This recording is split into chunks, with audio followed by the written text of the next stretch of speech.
यहाँ पर अगर पढ़ें तो Java virtual machine is an abstract machine. अब मशीन की बात करें तो मशीन से नाम से ही लगता है कि ये कोई फिजिकल चीज है, फिजिकल मशीन है। लेकिन जावा वर्चुअल मशीन कोई फिजिकल मशीन नहीं है, बल्कि एक वर्चुअल मशीन है। वर्चुअल मतलब कि फिजिकली एग्जिस्ट नहीं करती, या फिर एक एब्स्ट्रैक्ट मशीन है जो कि फिजिकली नहीं एग्जिस्ट कर रही, एब्स्ट्रैक्ट एग्जिस्ट कर रही है। It is called virtual machine because it does not exist physically, वही बात है। It is a specification that provides a runtime environment in which Java bytecode can be executed. It can also run those programs which are written in other languages and compiled to bytecode. अभी हमने जिस तरीके से जावा पीछे भी बात की थी कि आपने सोर्स कोड लिखा जावा लैंग्वेज के अंदर, वो सोर्स कोड कन्वर्ट हो गया जब आपने कंपाइल किया उसे बाइट कोड के अंदर। बाइट कोड में जब कन्वर्ट हुआ तो एक नई फाइल प्रोड्यूस होगी जिसकी एक्सटेंशन डॉट क्लास है। अब ये बाइट कोड एक्चुअली एग्जीक्यूट होगा। सी में क्या होता था, डायरेक्टली ऑपरेटिंग सिस्टम के रन टाइम एनवायरनमेंट में जो आपका ऑब्जेक्ट कोड होता था वो एग्जीक्यूट होता था। इसमें क्या होगा, ये byte code directly operating system के रन टाइम एनवायरनमेंट में नहीं, बल्कि अपने रन टाइम एनवायरनमेंट जिसको जावा वर्चुअल मशीन कह रहे हैं उसमें एग्जीक्यूट होता है। जावा वर्चुअल मशीन क्या करती है, इस बाइट कोड को गेट करती है या लोड करती है और इसको फिर कन्वर्ट करती है मशीन कोड के अंदर और फिर इस कोड को एग्जीक्यूट करती है। अब जरूरी नहीं है कि अगर आपने जावा लैंग्वेज के अंदर ही कोड लिखा हुआ है और वो बाइट कोड में कन्वर्ट हुआ है तो फिर उसे जेवीएम एग्जीक्यूट कर सकते हैं, बल्कि अगर आप किसी दूसरी लैंग्वेज के अंदर भी कोड लिखते हैं, उसे बाइट कोड में कन्वर्ट कर देते हैं, तो फिर भी उसे जावा वर्चुअल मशीन एग्जीक्यूट कर सकती है। JVMs are available for many hardware and software platforms. JVM, JRE and JDK, ये इन तीनों की अभी बात कर, JVM की तो बात कर ली है, JRE और JD की भी अभी बात कर लेते हैं।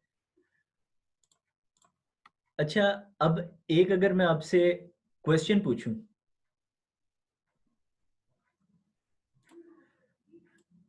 JVM, अब देखिए अभी हमने बात की है कि जो जावा का कोड होता है वो मशीन इंडिपेंडेंट होता है। मशीन, जी, मशीन इंडिपेंडेंट का मतलब है कि वो डिपेंड नहीं करता कि वो कोड किस ऑपरेटिंग सिस्टम या किस आर्किटेक्चर पर लिखा गया, ठीक है। यानी जावा लैंग्वेज जो है वो मशीन इंडिपेंडेंट है।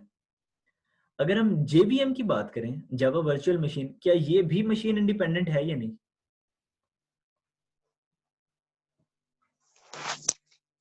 जिसको जवाब देना वो हैंड रेज कर दे एक बार।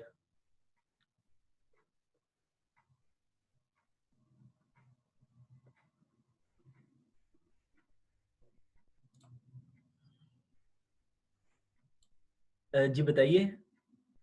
सर ये तो नहीं होगा क्योंकि ये तो जावा को रन करने के लिए यूज हो, जी बिल्कुल, जावा ये लैंग्वेज डिपेंड। को रन करने के लिए यूज होता है। अब देखिए, अब कोड जो है वो जेवीएम के ऊपर एग्जीक्यूट होना है, तो जेवीएम जो है वो रैम के अंदर पहले ही लोड हो जाता है, ठीक है, और फिर जेवीएम के ऊपर कोड एग्जीक्यूट होता है।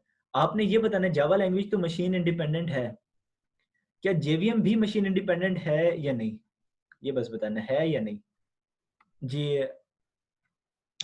है सर। मशीन, नहीं है सर।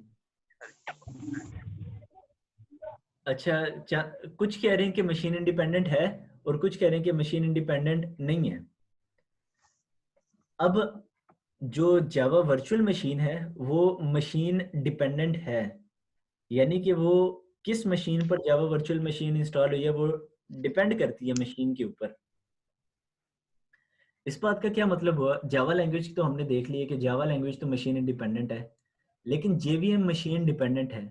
यानी कि विंडोज का अपना जेवीएम होगा, मैक ऑपरेटिंग सिस्टम का अपना जेवीएम होगा, लिनक्स का अपना जेवीएम होगा। जेवीएम सबका अपना अपना अलग-अलग है, प्लेटफॉर्म के ऊपर डिपेंड कर रहे हैं। अब जेवीएम का सिर्फ काम होता है कि उसने बाइट कोड को एग्जीक्यूट करना है। आप जो भी सोर्स कोड लिखेंगे वो बाइट कोड के अंदर कन्वर्ट हो जाएगा, चाहे आप किसी भी प्लेटफॉर्म के ऊपर लिखें। अब सिर्फ उस बाइट कोड ने जेवीएम के ऊपर एग्जीक्यूट होना है।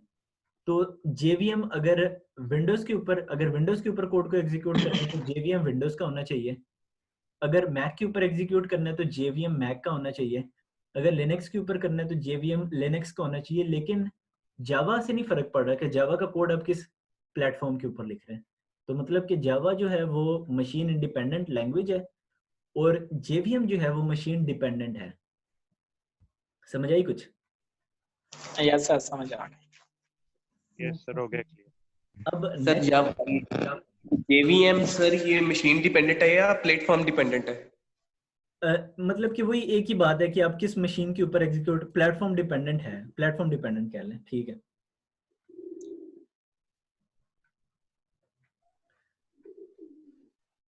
जेवीएम के कुछ टास्क्स हैं,